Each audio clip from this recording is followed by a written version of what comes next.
नमस्कार, मेरा नाम है अशोक। हम जानेंगे भोजन पच रहा है या सड़ रहा है। एक कहावत है, पहला सुख, निरोगी काया। कहते हैं कि शरीर में होने वाली किसी भी बीमारी के लिए व्यक्ति का पेट ही सबसे ज्यादा जिम्मेदार होता है, क्योंकि जिस व्यक्ति का पेट हमेशा स्वस्थ और तंदुरुस्त रहता है उस व्यक्ति को कभी कोई बीमारी नहीं होती है।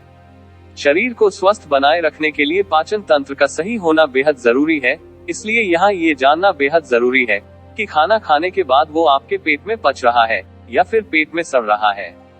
अगर आपका पाचन खराब है तो फिर आपको कब्ज से लेकर पेट से जुड़ी कई समस्याएं हो सकती हैं, जिसका असर हमारी कार्यक्षमता पर पड़ता है। जरूरत से ज्यादा खाना, अनियमित खान पान, देर तक जागना जैसी कई चीजें पाचन क्रिया को प्रभावित करती हैं।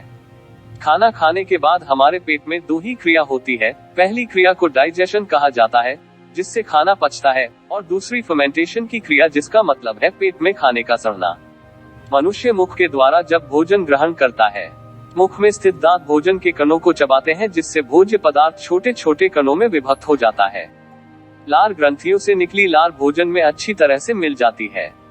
लार में उपस्थित एंजाइम भोज्य पदार्थ में उपस्थित स्टार्च को ग्लूकोज में बदल देता है। लार भोजन को लसदार, चिकना और लुगदीदार बना देती है, जिससे भोजन ग्रसिका में से होकर आसानी से आमाशय में पहुंच जाता है।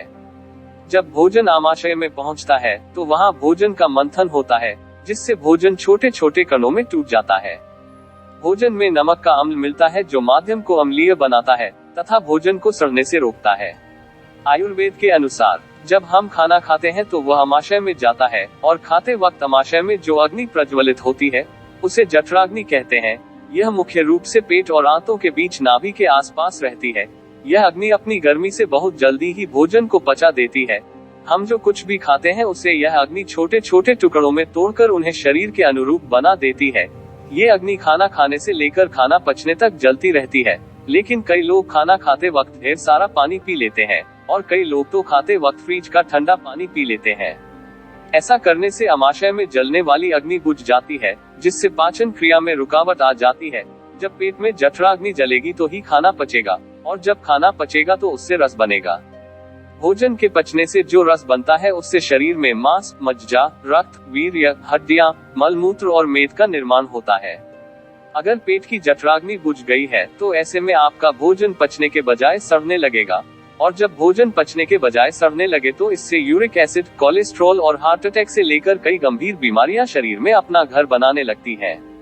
अधिक मात्रा में भोजन करना, भूख न लगने पर खाना, जल्दी खाने के भाव से भोजन करना, कम एक्सरसाइज करना, ये भी जठराग्नि को नष्ट करती है। इसीलिए सभी का संतुलन होना आवश्यक है। उम्मीद है हमारे द्वारा दी गई जानकारी आपको पसंद आई हो।